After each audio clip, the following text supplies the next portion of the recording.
everyone, welcome back to my channel.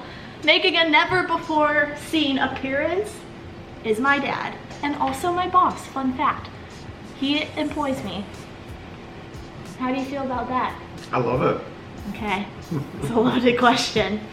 Okay. How do you feel about that? I love it so much. Okay, it is Father's Day today, so we're doing a Q&A with you because, well, backstory, my parents are divorced now, but you once were living in a household with 2 type 1 diabetics. That is true. Thank you. Big sentence. So because it's Father's Day, I'm gonna do a Father's Day Q&A because, yeah. Go for it. I think you have an interesting perspective. Okay. My first question, what did you find was the most difficult with having 2 type 1 diabetics in the house? Probably the most difficult thing about having 2 was I never knew when to be worried and when not to be worried. So I would say that, like, I didn't know when to be worried and when to let stuff go. Okay. And I also didn't know as much with you about when your mom would worry about you and I wouldn't. I think I was Who would worry? Well, I was more concerned with your numbers, I think, than your mom was when you were first diagnosed. I wonder if that has to do with her being type 1. Yeah. Probably. Yeah, I think it could have to do with that. I think it has a lot to do with when she was young, her mom basically just said, hey, you're gonna live your life. Mm-hmm. And yeah, that's what she said in my Mother's Day interview. Did she? Link in the bio. Yeah. She kind of had that in her mind about you, and I had to get there. I didn't start there. That's interesting. When I was diagnosed, being that you were already married to a type 1, yeah. Were you shocked? Were you not surprised? Were you overwhelmed? Like, what did you feel? No, I was surprised, overwhelmed, and shocked. I was all those things. Yeah, I wasn't sure what it meant for you. And yeah, I mean, it was a nice, you had kind of an easy, well, I don't know, I mean, it's more a question for you, but Mom being a doctor, and most of our friends were all doctors, so I never had any shortage of people to talk to. Yeah. And then when you first went to the hospital, like, it couldn't have been an easier visit. Yeah. Like, we just, like, went in, and then I think originally they wanted to keep you for 7 days. I think that was, like, the standard. Yeah, and then they said, well, you know, after like an hour, oh, you guys can go home. And then I think you said, well, I like the bed. I like this bed. Little 6-year-old me. I like this bed that can move. Like, can I just stay one night? So I think we stayed one night. I think I stayed overnight with you, or maybe we both did, I don't remember. And then we went home the next day. But so I think we went home with Ellen being more prepared than I was. Although, did you like how involved were you with Mom's type 1 before I was diagnosed? I mean, obviously you knew you married a type 1 diabetic. That wasn't a shock. Right. But like, well, I think I was more aware of what she needed to do when we were thinking about having a kid. And so she was trying to get her blood sugars under control. Yeah. And so that was our whole ordeal. You know, you gotta give her heroic credit. Like, she did a kind of an amazing job. But she worked super hard at it. Like, yeah. And she was, you know, whatever she put her mind to, she's successful at doing. Yeah. And so she did a nice job with that. Yeah. But and then I was I was very stressed out. Really? Oh my God. About me or her? It would definitely be about both of you. Yeah, like we were supposed to meet for whatever one of those classes whether you had to go to. I showed up and she was late, and you're talking about like a birthing class, right? I guess, yeah. And she was late, and I was like, I was like really concerned. Well, I knew the folks in the hospital, it's a big tertiary care hospital, so I went to the emergency room to see if there'd been any accidents. And then I wanted them to take me out to the helicopter landing zone to see if there was a helicopter coming. And then finally someone said, why don't you just call the state police and ask them if, you know, tell them what route she was driving and ask them if there's any accidents. So I called the state police from like a payphone outside the emergency room, and the guy gets on the phone and he goes, yeah, what's your problem? And I said, oh, like I'm worried my wife's been in an accident and she's pregnant and I'm at the hospital and blah, blah, blah. He goes, well, how long has she been missing? I looked down at my watch and I said, it's been about 10 minutes. He's like, you are like really uptight. I think you should just relax a little bit. Well, it turned out, all in all, she wasn't late. She was just in a different room. Yeah. We were just like... My dad in a nutshell, everyone. Yeah, I kind of messed up there, but that would let you know that I was carrying a lot of anxiety. Yeah. Yeah. I think it helped and it hurt. Like, so I knew a fair amount, I knew enough about it to know that it's quite a hill to climb. But then I had some level of comfort because I wasn't like a completely new thing. Yeah. Okay, before I was a type 1, were you worried that I would become a type 1 or that it would just like show up one day? Like mom always says it was always in the back of her mind. Was it in the back of your mind? No, because I think I heard the statistic, there was like a 6% chance. And so for me, I thought like, well, there's like a 94% chance that you wouldn't. Mm-hmm. So I went with the 94. Okay, and you were wrong. So you were shocked when I was diagnosed, kind of? Yeah. Shocked, but also like not shocked? No, we'll go with shocked. Okay. Yeah. Did mom being a diabetic help you at all with me getting diabetes? I think, and I don't know, it'd be interesting to ask her. Maybe we should do a group family Q&A one time. Yeah, that would be fun to do. That would be interesting. Yeah, so I think she kept trying to throttle me back. Like so when you were first diagnosed, I thought like, oh wow, like this is the way I've been brought up, right? So this is my history. I was like, well, every time you get a shot, you should get a prize. Like, and that really worked for my advantage, let me tell you that. Yeah, so I was like, I could go out and buy all kinds of stuff. I specifically remember a toy I got. I have no idea what other toys, but for like taking a shot. And it was this little mouse that was like a punchy mouse. Oh, yeah. When you squeeze the trigger, it would like yeah, we had like punch. a nun. Do you remember we had a nun that did that too? No. A Catholic nun. Oh my God. And I remember, I think, I did what I would normally do, and so I think one of the ways we conflicted was I think Ellen thought I overdid stuff. So if you took a shot, I would take a shot. Oh, I didn't know that. Yeah. Oh. I think Ellen was more about like, yeah, no, you got to let her get used to it. She doesn't need you to do that. And I was sort of struggling with how do I participate. Oh, that's interesting, especially because mom was type 1. Yeah, so you guys kind of had the thing going, and I was, yeah. I mean, I think I didn't have the longer term view of things that she did, which so that was very helpful for you.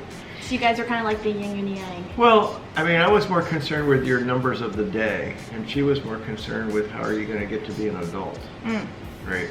And so she was like, no, you know, like you don't even really have to worry about these. And I was like, well, I don't know, that's not what the doctor said. So we didn't, I mean, I think we balanced each other out. Yeah, to some degree. So okay. you kind of meandered your way in the middle. Yeah. I would say. Okay. Yeah. What would you say? I'm doing the interview here. I've honestly been waiting for the past 10 minutes for you to be like, I want to interview you now. And finally it happened. What's your question? Well, okay, here's my question. Did you feel like you were in the middle between two people who had opposing points of view, or did you feel like hey, I could make out here.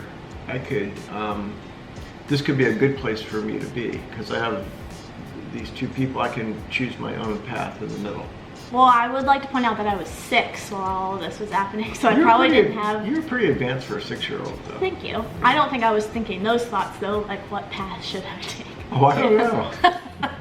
I honestly don't know. I don't really remember. I kind of just remember being like, oh, every time I get a shot, I'll get a little toy. So there you go. So I think I probably would more lean to the side of, how can I make the best of this and like get a bunch of toys? Do you know when you were, so I don't remember being like upset that I had to take a shot ever. Yeah, you never seemed upset. Yeah. You just seemed kind of happy-go-lucky. But that's like my role in life is like I just roll with things. Yeah, but you know, it was when you were 6 years old. We stopped at an intersection. I remember you looking around and seeing all, you know, just all the various people in the intersection, and you said like, hey. These aren't all separate people. They're all one person. So at a 6-year-old, you were thinking pretty philosophical. Yeah, you were thinking pretty broad. And you know, frankly, having diabetes may have helped you think broader. Yeah, I think it did. I'm gonna change gears now. It's like very Michael Scott. You are my boss. Thank you. I'm not always sure that you think that, but I'm glad to hear that. I'm also glad that's on tape. Working with your family has its ups and downs. Being that you're my boss, would you say diabetes has caused a lot of like work interruptions? Because I know we've definitely been in meetings with a client, and I don't want to say specifically like what we do for work, but we've been in meetings and my blood sugar has been like 40. You can tell me deal drugs. We don't deal drugs, just for the record. No, I should say, you are very kind to me at work with my diabetes. Like, if I need a break, you let me like dip out. And maybe I use that to my advantage sometimes. Well, no, I would say we have the perfect, I don't know about the perfect, but we have a very good job that is flexible, and we basically can just do what we want. And so everybody that works with us, everybody kind of just does their own thing. Mm-hmm. And so there isn't a box that you have to fit into. Yeah. And we do a lot of travel. There's a lot of opportunity, but you have to have a lot of initiative, right? Yeah. And so there's good and bad with that. But yeah, no, I would say it's not even really a factor or noticeable. Yeah. You also do a very nice job. You're interesting in the fact that you just tell clients like, yeah, this is what I got going on. So you kind of get them on your side. Yeah. But no, I don't think it causes any kind of disruption. Does it ever get annoying that I might show up late to a meeting because of a blood sugar, whether it be like high or low? No. No? No. I mean, so maybe some of that's you're my daughter, but I don't know. I've worked around lots of different people that have other issues. Have you ever worked with another employee that was a type 1 diabetic? Like when you... Yeah. Really? Yeah. Did they say like, hey, I have diabetes? Well, so I've supervised a lot of different people. Diabetes is just one thing. There's all kinds of people that have, irritable bowel syndrome, all kinds of stuff that have intermittent sort of... I think most people have something. Yeah. Right? And so the way you approach that is just in general, is if there's a job to do, can you do the job? Mm-hmm. And however you want to do it, you do it. Yeah. Right? So, yeah. I don't think it's any different than anything else in that way. So when I was younger, I had terrible cluster migraine headaches that were very disruptive at work. And I ended up in, going to an emergency, being hospitalized for it, from work, like being taken out of work in a stretcher. So that's also maybe acclimated me, and it would have come on in at the weirdest time, like with no reason. It almost is like a low blood sugar, like except. Mine was much worse. I mean, kind of. Ours is an easier fix. Yeah, blood sugar. Yeah. Back then there was really no great fixes for but yeah. Okay. I'm fixed now, so. Finger guns. Acupuncture. Woo! Going back to the personal questions, I have one more question. That's it? Yeah. Wow. How many times a week would you say my Dexcom wakes you up? Backstory, he sleeps so light that anytime my Dexcom goes off, he is like awake, whereas I sleep like a rock, and I won't even wake up for a hotel fire alarm. So he's usually calling me in the middle of the night like, hello, your blood sugar's low. Well, I think it goes in cycles. So, yeah, there'll be times where it'll be three or four times a week, easy.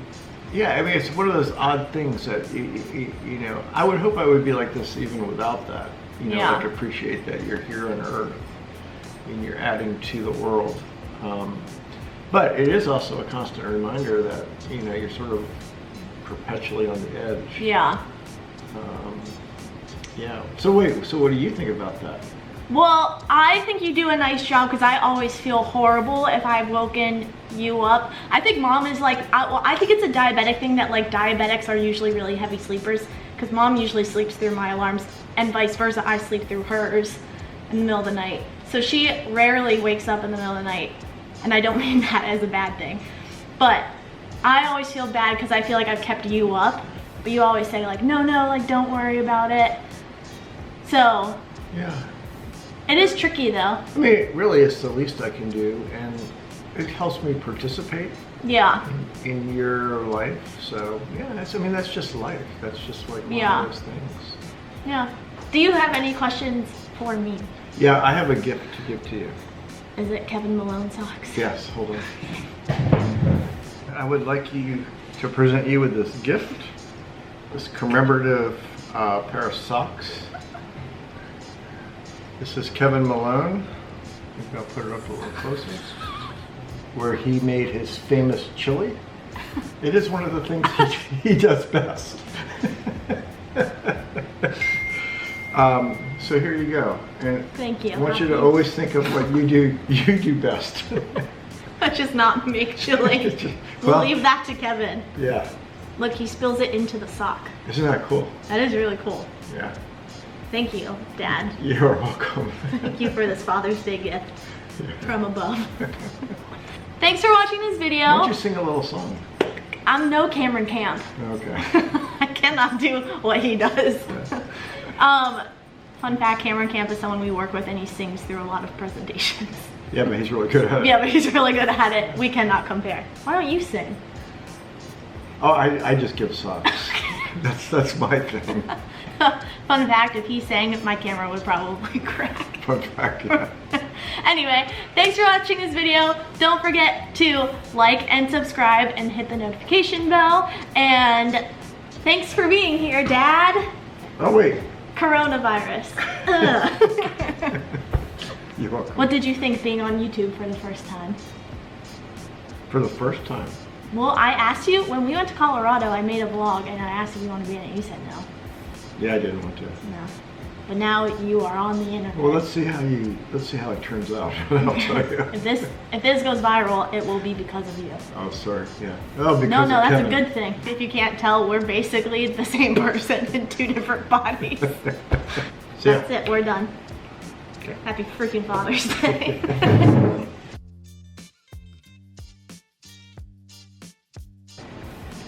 My first question. What did you... Number one. My first question. Do I have glasses on my head? No. Okay, good. Being that you're my boss, Do you think you're talking kind of loud? Well, I'm not trying to talk quietly. Okay. I'm also not like yelling, but I am projecting my voice. Right. See you in the next video. See you guys. Could you have had less energy in your voice? I think I See you guys. Bye. I think I could have had less.